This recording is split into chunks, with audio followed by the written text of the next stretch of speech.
मैं दलित समाज को ही नहीं कह रही, मैं पूरे देश के लोगों को कह रही हूँ, मैं दिमाग खोलने को कह रही हूँ। जाना है जाओ, देखो आज तक हुआ क्या है, कितनी पीढ़ियां निकल गई। मैंने ये पत्थरों पर वीडियो बनाई, एक पत्थर वहां पड़ा, एक पत्थर वहां पड़ा, एक पत्थर आपका मकान बना रहा है, एक पत्थर सड़क बना रहा है, पत्थर सड़क में लगा हुआ है, एक पत्थर से मंदिर बन रहे हैं, एक पत्थर से भवन बन रहे हैं, एक पत्थर से अभी संसद नई भवन बन रही है, नई संसद भवन, एक पत्थर उठा करके मंदिर में रख दिया जाता है। अब वो मंदिर का पत्थर इतना कमाता है कि देश का कोई भी पत्थर नहीं कमाता, तो पत्थर कमाई का जरिया है और उन्होंने वो बना दिया और लोग अपना सर पटक रहे हैं उस पर। कुछ मिला है आज तक?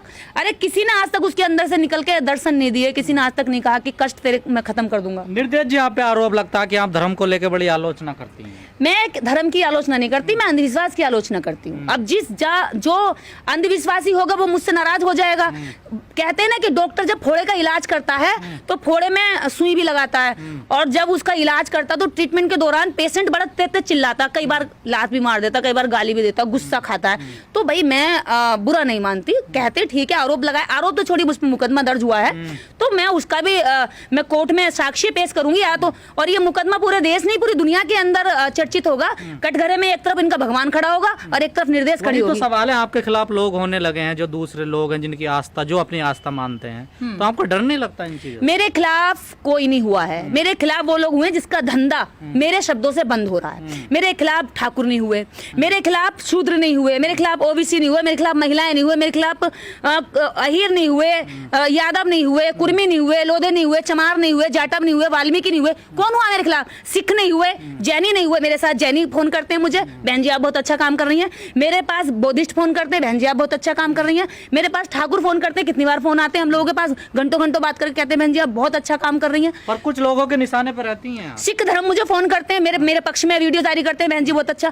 कुछ लोग तो हमेशा से निशाने पर बनाकर रखेंगे और इन्होंने रखा है। यही देश के अंदर वो लोग हैं जो देश को बर्बाद और मानसिक रूप से गुलाम बना करके देश को रखना चाहते हैं, और मैं मानसिक आजादी देना चाहती हूँ। तो मुझे कोई फर्क नहीं पड़ता, डॉक्टर को गाली भी मिलती है, कोई दिक्कत नहीं है। अभी धीरे धीरे लोग जब समझने लगेंगे तो इनके जगह जगह विरोध होने लगा है, इनका लोग भगाने लगे, पुजारियों को पीटने लगे हैं। जगह जगह इनकी कथाओं में इनसे लोग सवाल करने लगे कि बताइए भगवान है तो कहाँ रहता है, भगवान ने ऐसा किया तो इसका क्या मतलब हुआ, अगर ऐसा हुआ तो ऐसा कैसे हुआ। तो इनसे सवाल करने लगे हैं लोग, मेरे विरोध नहीं, मेरे पक्ष में। एक दिन में मेरे पास लगभग 200 से 150 फोन आ जाते हैं। मेरा एक फोन, एक आदमी दिन भर फोन सुनने पर रहता है। आरोप लगता है आप पर कि आप लोगों को भड़काते हैं धर्म के प्रति? नहीं भैया, मेरी तो भावनाएं इतनी ज्यादा मैं बताऊं बड़ी आहत होती हैं कि ये लोग मेरे शब्दों को धर्म से जोड़ते हैं। आखिर में अगर बात धर्म की है तो धर्म पर भी डिबेट हो जाए। धर्म हिंदू कुछ है नहीं, हिंदू शब्द एक गाली है, और मैं विदेशियों की दी हुई गाली को अपना धर्म नहीं बना सकती। अगर इस देश में अभी कोई नहीं जाना, जिस दिन लोग जानने लगेंगे धर्म नहीं है। धर्म कौन मानता है? हिंदू तो एक जीने की पद्धति है ना, यहाँ पर धर्म तो सनातनी है ना। तो कैसे कहते हैं हिंदू राष्ट्र बनाएंगे? भैया हिंदू राष्ट्र भी तो कहते हैं ना, ये तो हिंदू राष्ट्र का मतलब तो हिंदू धर्म से ही हो ना। लोग जानकार नहीं वो कहते हैं ना इस बात को। तो वो जानकारी तो पूरे में जा रही है ना, नीचे जो लोग नहीं जानते उनको तो यही फैला रहे हैं, हाथ में झंडा देकर कह रहे हैं हिंदू राष्ट्र बनाएंगे। हिंदू राष्ट्र के दम पर ये मॉब लिंचिंग कर देते हैं, हिंदू राष्ट्र के दम पर किसी गरीब को, गाय ले जाने वाले को मार देते हैं। मतलब ये इतने पागल सन की लोग बना रहे हैं कि किसी की हत्या करते वक्त भी ना ये हिचकिचाएं। मुझे ऐसे पागलों से फोन कराते हैं, दारू पिला करके मुझे लोगों से फोन कराते हैं, मुर्गा मीट खिला करके वो लोगों से मुझे फोन कराते हैं, 5-5, 10-10 रुपए दे करके उनको ये दिखा करके कि निर्देश डर जाएगी। लेकिन वो खुद ही फिर बाद में जब मेरे से 10 मिनट बात करते तो फिर कहते बहन जी हम आपकी सुरक्षा करेंगे, हमें गलत आदमी ने फोन करवाया, हमें आपको मारने के लिए भेजने के लिए कह रहा था, लेकिन अब हम आपकी सुरक्षा करेंगे, आप अच्छा काम कर रही हैं। भाई मैं तो तेरे भी बच्चों को पढ़ा दूंगी, गरीबों को पढ़ा रही हूँ, मेरे पास तो कुछ है नहीं। लेकिन निर्देश जी, आप पूरे देश भर में पूरे लोगों के बीच रहती हैं हमेशा, क्या आपको लगता है धर्म पहले जाति धर्म में अब ज्यादा बढ़ावा हुआ है या कमी आई है? देखिए जाति धर्म का जो निगेटिव असर है वो अब ज्यादा है। कभी लोग केवल अपनी जीवनचर्या के लिए संघर्ष कर रहे थे, अब लोग संघर्ष कर रहे हैं इस तरह से कि धर्म को बचवाया जाए, और धर्म को बचवाने के लिए षड्यंत्रकारी केवल 3% लोग हैं जो इस षड्यंत्र को जो आम जनता है, जो भोली जनता है, जो अभी नहीं शिक्षित हुई, उन्हें बहुत सालों तक अशिक्षित रखा ना, उस जनता को शिक्षा से दूर करके धर्म की ओर शिफ्ट किया जा रहा है। लेकिन लोग कह रहे हैं कि हमें धर्म नहीं चाहिए, हमें शिक्षा चाहिए। पर जब वो शिक्षा की मांग करते हैं, सड़कों पर आते हैं तो लाठियां भांजी जाती हैं। तो उनसे कहता भाई चुपचाप परिवर्तन हो रहा है, परिवर्तन हो रहा है, लोग जागरूक हो रहे हैं। मेरे जैसे हजारों लोग बोल रहे हैं, आप तर्क कर रहे हैं। कभी इन्होंने कहा कि गणेश एक भगवान है, लेकिन आज कह रहे हैं गणेश भगवान है तो उसकी सर्जरी कैसे हुई। अभी इन्होंने कहा कि भाई कर्नाटका की 8वीं क्लास की पुस्तक में पाठ्यक्रम जोड़ा गया कि सावरकर जी बुलबुल पर उड़कर जो है सेलुलर जेल से भारत उड़ के जाते थे।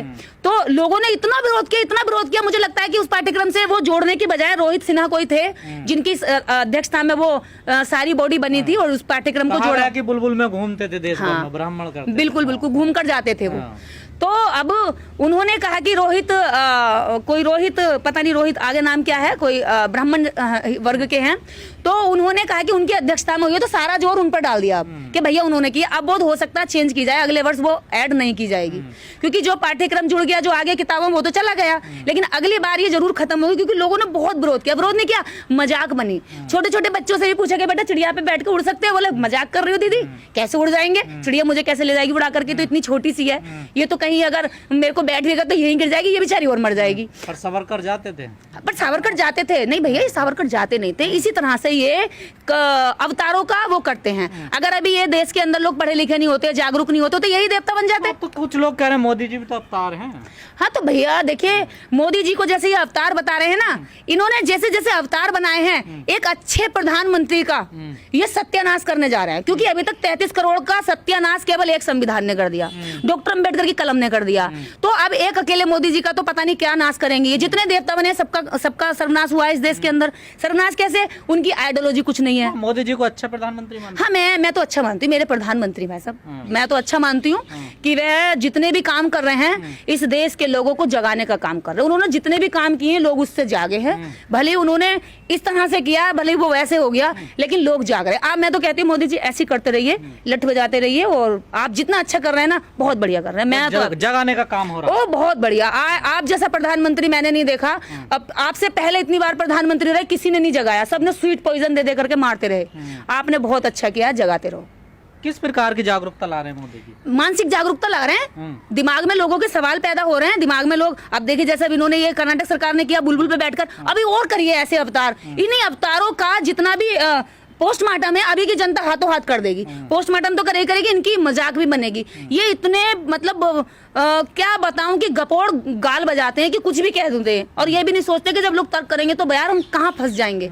ऐसे ही अपने धर्मशास्त्रों में फंसते हैं, ऐसे ही अवतारों में फंसते हैं। अगर मंदिरों से काम पूरे होते भैया, तो पुजारी अपने बच्चे को विदेश क्यों भेजता पढ़ने के लिए? मंदिरों से अगर काम पूरे होते, मंदिरों से अगर बीमारियां ठीक होती, तो पुजारी एम्स में इलाज क्यों कराते? पुजारियों के बच्चे शुरू से लेकर ऊपर तक की डाइट अच्छी क्यों रखते? वो हाइजेनिक से क्यों बचते? वो वायरस बैक्टीरिया से क्यों बच के रहते? इस देश के अंदर एक प्रयोग चल रहा है मूर्ख बनाने का।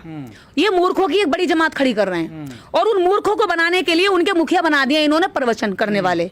वो कथावाचक जा जाकर के मूर्ख बनाते हैं। दूसरी चीज, इसी समाज की बहन बेटियों को वो झांकते हैं, उनके अंगों को झांकते हैं, उनके चेहरे को ताकते हैं। वो दिन भर ये प्रैक्टिस करवाते हैं कि कैसे हिस्सा हिला करके देवी आती है, कैसे भूत आता है, ओम फट भूत भाग गया, ओम फट। अरे भाई दुश्मन भगा देना। चाइना तुम्हारे देश के ऊपर घुसा चला जा रहा, ओम फट वहां करो ना। दुश्मन जब तुम पर अटैक करता है तब ओम फट वहां करो ना। तुम्हारा ओम फट कहाँ मर जाता है? तब तुम्हारे ओम फट की सारी शक्ति खत्म हो जाती है। इन मानसिक रोगियों पर, इन मानसिक गुलामों पर, इन मानसिक कमजोरों पर तुम्हारे सारे मंत्र काम करते हैं।